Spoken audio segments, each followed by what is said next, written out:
Aux environs de 21h dimanche, une attaque terroriste a touché le restaurant Istanbul sur l'avenir Kwame Nkrumah à Ouagadougou au Burkina Faso.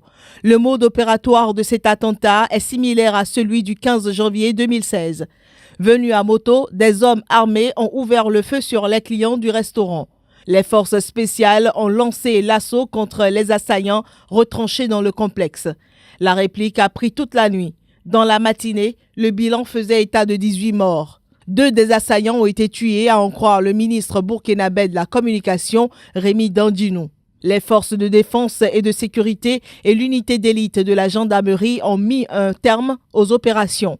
L'attaque n'a pas été revendiquée dans l'immédiat. Le restaurant Istanbul est situé à environ 200 mètres du café Cappuccino qui avait été en janvier 2016 la cible d'une attaque djihadiste sanglante revendiquée par Al-Qaïda au Maghreb islamique. Frontalier du Mali et du Niger, le Burkina Faso est le théâtre d'attaques djihadistes régulières depuis 2015. Le pays a réaffirmé le 18 juillet la nécessité de lutter contre le terrorisme avec son voisin de la Côte d'Ivoire, également touché par un attentat djihadiste en 2016.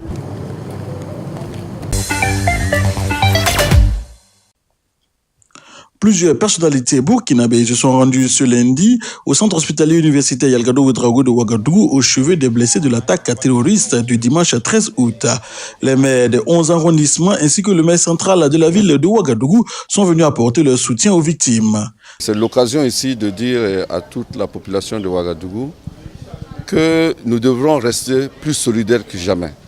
C'est à chaque fois qu'il y a une faille dans notre société, à chaque fois que nous baissons de vigilance, à chaque fois qu'il y a des contradictions, que l'ennemi commun, c'est-à-dire les terroristes, nous attaquent. Il faut qu'on en tire les leçons pour savoir raison garder, quels que soient les problèmes qui sont posés à nous. Donc aujourd'hui, nous sommes dans la consternation. À la suite des autorités municipales, ce sont les membres du gouvernement, avec à leur tête le Premier ministre Paul Kabatieba, qui se sont rendus aux urgences traumatologiques de l'hôpital universitaire Yalgado Ouedraogo pour exprimer leur solidarité aux blessés et encourager le personnel soignant qui est sur pied depuis le début de l'attentat. C'est la nation burkinabé qui a été visée à travers ce odieux attentat. Ceux qui commettent de tels actes abjects cherchent à remettre en cause nos valeurs, notamment la démocratie, la liberté, notre façon de vivre ensemble. Selon le chef d'unité d'urgence traumatologique de l'hôpital universitaire Yalgado Ouedraogo, Mahamoudou Sawadogo, 11 patients ont été libérés, 9 placés en observation et 4 personnes sont décédées des suites de leurs blessures. Selon le gouvernement, l'attentat du café Istanbul a fait 18 morts et plus de 11 blessés. Les 2 assaillants qui ont lancé cette attaque ont été tués dans l'assaut mené par les forces spéciales burkinabées.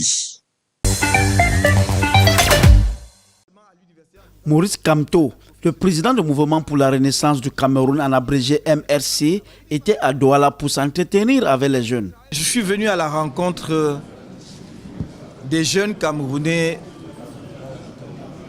de Douala pour que l'on échange à la fois sur l'offre politique, la vision, le projet de société que le MRC propose.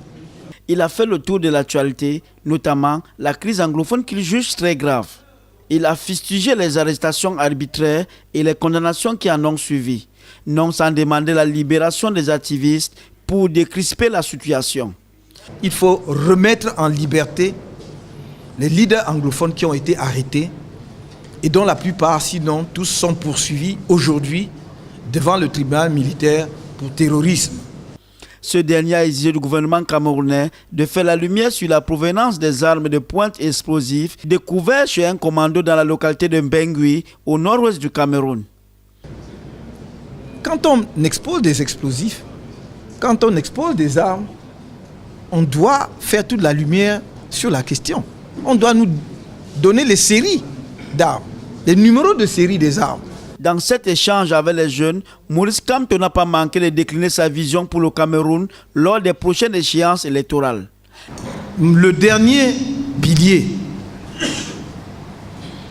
et qui est la dernière raison qui, à notre sens, doit motiver un Camerounais à adhérer au MRC, c'est le pacte stratégique avec les partenaires au développement et la diaspora camerounaise. Il entend ainsi refondre totalement le système éducatif qui, dit-il, ne s'arrime plus aux besoins de l'heure. La première dame du Zimbabwe dans le viseur de la justice sud-africaine. Grace Mugabe est visée par une plainte pour agression déposée lundi par 2 femmes auprès de la police sud-africaine. Les faits qui lui sont reprochés remontent à dimanche soir. L'une des victimes présumées, âgée de 20 ans, assure qu'elle se trouvait avec des amis lorsque l'épouse du président Robert Mugabe, qui se trouvait dans une chambre voisine, est venue les agresser. Ce mardi, la première dame du Zimbabwe, qui s'est présentée aux autorités sud-africaines, devrait comparaître devant un tribunal de Johannesburg. Grace Mugabe se trouve en Afrique du Sud pour soigner une blessure au pied. Quelques jours après l'attaque du café-restaurant Aziz Istanbul, l'avenue Kwame Nkrumah, principale artère de la capitale du Burkina Faso, retrouvait son animation ce mercredi. Mais c'est avec la peur au ventre que les commerçants rouvraient leurs boutiques. Vraiment, on est vraiment beaucoup découragés après les attentats. Nous ne savons pas ce que ça va donner. On est ouvert. Vous voyez, il n'y a pas de clients. Ça fait que les gens ont fui. Depuis qu'on est ouvert, personne. Nous avons une forte baisse de chiffre d'affaires. Oui. C'est plus très dur. Très dur.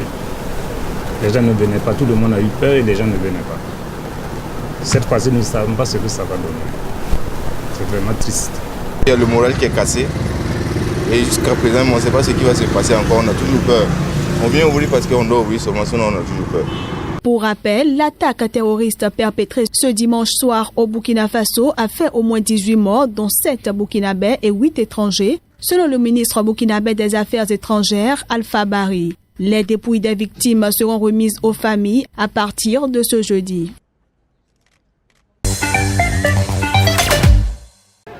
L'Afrique du Sud a commémoré ce 16 août le massacre de Marikana. Il y a 5 ans, la police sud-africaine avait ouvert le feu sur plusieurs centaines de travailleurs en grève dans une mine de platine. 34 personnes avaient été tuées et l'incident avait profondément choqué l'opinion publique. Jamais un tel massacre n'avait eu lieu depuis la fin de l'apartheid.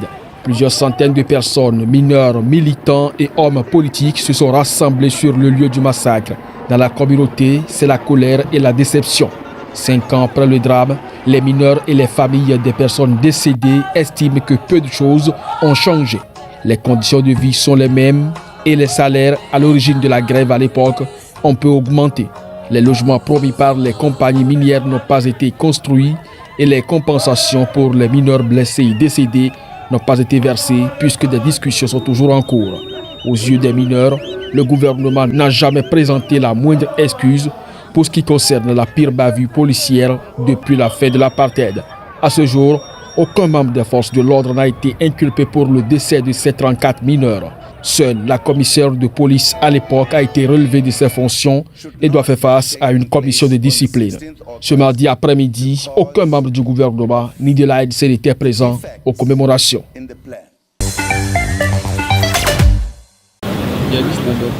Attaque du café-restaurant Istanbul dans le centre-ville de Ouagadougou dimanche soir. L'identification des victimes est enfin chose faite. 7 hommes et 2 femmes burkinabés ont été tués dans ce crime mené par des djihadistes présumés et qui n'a jusqu'ici pas été revendiqué. Parmi les victimes étrangères, on compte 2 Koétiens, une Canadienne, une Algéro-Canadienne, un Français, un Sénégalais, un Nigérien, un Turc et un Libanais. Alors que le Burkina Faso est toujours sous le choc de cet attentat, le pays reçoit la visite de compassion du président de l'Union africaine, Alpha Condé. Le Burkina est un pays frère et ami de la Guinée, mais en même temps je suis président de l'Union africaine. Donc je suis venu apporter à la fois la solidarité du peuple de Guinée et de l'Union africaine et montrer que le peuple n'est pas seul et que nous allons tout faire pour mobiliser toutes les forces et moyens qu'il faut pour rendre opérationnel le G5 afin que nous puissions éradiquer. Il faut absolument maintenant qu'on fasse des efforts pour trouver les 400 millions Pourquoi voulez-vous que les Pakistanais, les Sénégalais viennent mourir en Afrique? Ce n'est pas leur pays. C'est nous qui devons nous battre, c'est notre peuple. Mais nous avons besoin d'être accompagnés. Nous espérons qu'avec tous ces événements, nos amis vont comprendre. Les familles des victimes de l'attaque ont procédé jeudi à la levée des corps à la morgue de l'hôpital de Bogodogo. Pour les besoins de l'enquête, les dépouilles ont été autopsiées dans l'hôpital. Une partie des victimes de cet attentat devait être enterrée dans différents cimetières de Ouagadougou. D'autres dépouilles devaient être transférées à Bobo-Dioulasso, la deuxième ville du pays, pour leur inhumation. Entre 150 et 200 proches des victimes étaient réunis dans une atmosphère de recueillement dans la cour de la morgue.